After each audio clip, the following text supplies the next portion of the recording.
काय ऐकली कधी तुम्ही ही कथा सात बेटांची? ह्या भूमीला साथ लाभली दर्याच्या लाटांची. कोणी म्हणे माया नगरी, कोणी मुंबई माता. इतिहासातून चला उलगडू आज ही विस्मय गाथा. ही कहाणी अज्ञात मुंबईची. श्रोतेहो नमस्कार. प्रसारित करत आहोत अज्ञात मुंबई या पुस्तकाचं क्रमशः वाचन.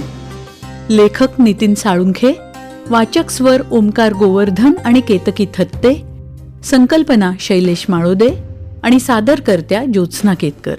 आज ऐकूया माहीमच्या कॉजवेच्या गोष्टीचा चौथा भाग.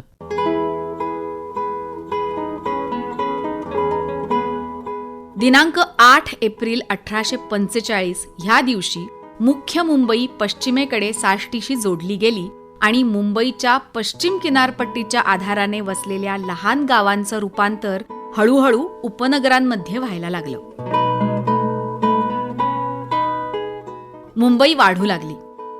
आधी वांद्र्यापर्यंत, नंतर अंधेरीपर्यंत आणि आता तर ती पार दहिसरपर्यंत वाढलीय.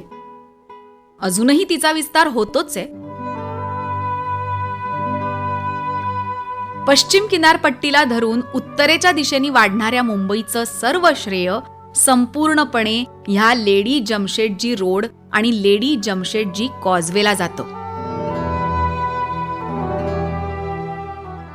डंकन कॉजवेमुळे जशी पूर्व उपनगरांची वाढ झाली, तशीच माहीम कॉजवेमुळे पश्चिम उपनगरांची वाढ झाली. मुंबई शहराच्या पूर्वेला महत्वाची बंदरं असल्यामुळे पूर्व उपनगरांमध्ये कारखानदारी उद्योगधंदे फोफावले, तर पश्चिम उपनगरांना वालुकामय समुद्र किनाऱ्यांचं सान्निध्य लाभल्यामुळं इथं निवासी वस्ती बहरली. चित्रपट तारे तारका, उद्योगपती, राजकीय, सामाजिक आणि सांस्कृतिक क्षेत्रात कार्यरत असणाऱ्या अनेक नामवंतांनी राहण्याकरता पश्चिम उपनगरांना पसंती दिल्याचं दिसतं. माहीमचा लेडी जमशेदजी रोड हा मुंबईतल्या इतर रस्त्यांपेक्षा खूप वेगळा आहे. त्याचं वेगळेपण त्याच्या नावातच आहे. याचं इंग्रजी स्पेलिंग लेडी जमशेदजी रोड असं नसून लेडी जमशेदजीज रोड असं आहे. म्हणजे हा नुसता लेडी जमशेदजी रोड नाही, तर लेडी जमशेदजी यांचा रस्ता आहे.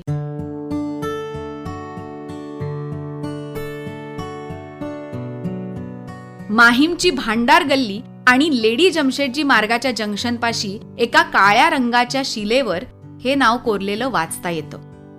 असं नाव धारण करणारा मुंबईतला हा एकमेव रस्ता. त्यावेळच्या राज्यकर्त्यांनी हा रस्ता बांधलेल्या व्यक्तीला त्याचं पूर्ण श्रेय जाहीररित्या दिलं असा त्याचा अर्थ. दादर कबूतरखाना ते माहीम कॉजवेपर्यंत जाणाऱ्या या लांब लचक रस्त्याचं नंतर कधीतरी विभाजन होऊन कबूतरखाना ते राम गणेश गडकरी पर्यंतच्या या रस्त्याला न ची केळकर असं नाव देण्यात आलं आहे.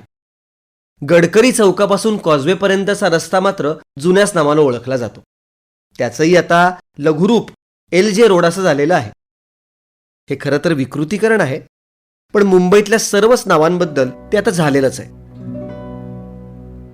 रस्ता, रेल्वे मार्ग म्हणजे आधुनिक नद्याच. प्राचीन काळात नदीच्या काठाने जशा वस्त्या वाढत गेल्या, संस्कृती बहरत गेल्या, तसंच आधुनिक काळातही होतं.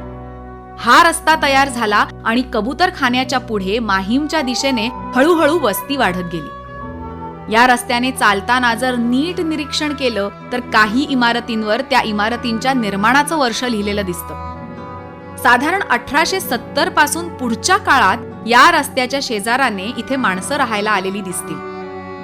ही सर्व सुशिक्षित मध्यमवर्गीयांची वस्ती होती. दादर माहीमची समंजस मराठी संस्कृती या रस्त्याने जन्माला घातली असं माझं मत आहे. कॉजवेला दिलेलं आवाबाई जमशेदजी हे नाव मात्र विस्मरणात जाऊन माहीम कॉजवे हेच नाव रूढ झालेलं आहे. पश्चिम उपनगरातून माहीमची खाडी ओलांडून दक्षिण मुंबईला येण्यासाठी अगदी आत्तापर्यंत हा एकमेव रस्ता होता. त्या रस्त्याच्या नजीकचा धारावीतून मुंबई शहराकडे जाणारा रस्ता आणि वरळीला जाणारा सी लिंक ही बांधकामं खूप नंतरची.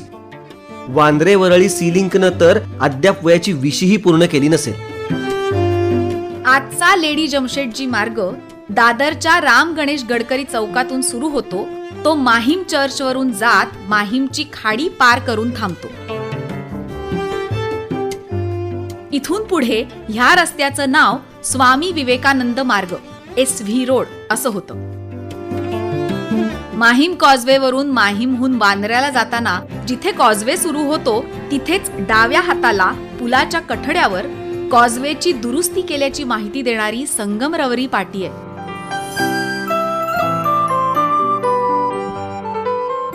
एकोणीसशे 41 साली जेव्हा मूळ कॉजवेचं रुंदीकरण केलं गेलं तेव्हा ती लावलेली असावी असा त्यावर लिहिलेल्या माहितीवरून बोध होतो.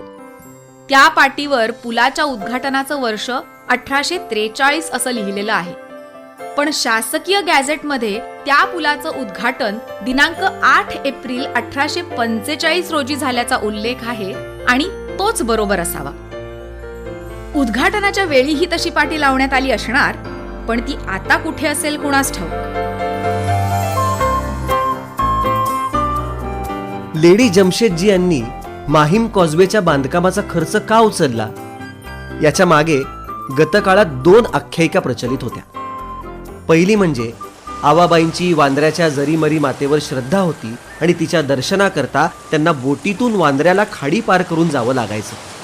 जीवावर उदार होऊन करायचा तो प्रवास टाळण्यासाठी त्यांनी माहीम कॉजवे बांधला. आणि दुसरी आख्यायिका सांगते की आवाबाईंची वांद्र्याच्या मोतमाऊलीवर म्हणजे माउंट मेरीवर श्रद्धा होती. मुलगी झाली तर माहीमच्या खाडीवर त्या स्वखर्चानं पूल बांधतील असा नवस त्या मोतमाऊलीला बोलल्या होत्या, म्हणून त्यांनी कॉजवे बांधला.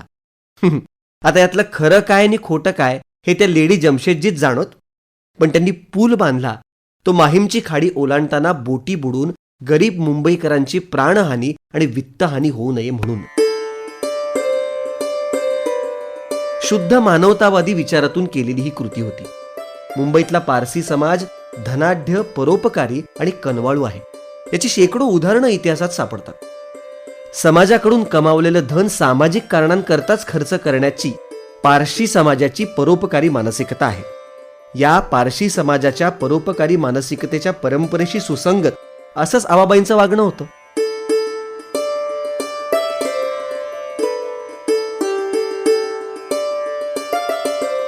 गेल्या 250 वर्षांहून अधिक काळ मुंबईकरांची सेवा करणाऱ्या माहीम कॉजवे आणि लेडी जमशेदजी रोडचं मुंबई आणि मुंबईकरांच्या समृद्धीतलं योगदान मुंबईकरांनी विसरू नये आणि त्या रस्त्यांची जन्मदात्री लेडी जमशेदजी यांच्याप्रती त्यांनी मनातल्या मनात कृतज्ञता व्यक्त करावी, यासाठी हा प्रपंच.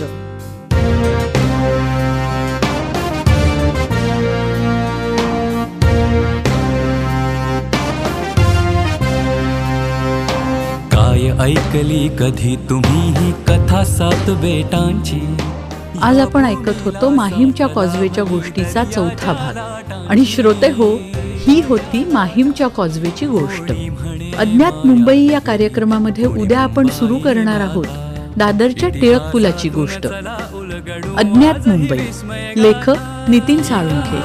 वाचक ओमकार गोवर्धन आणि केतकी थत्ते.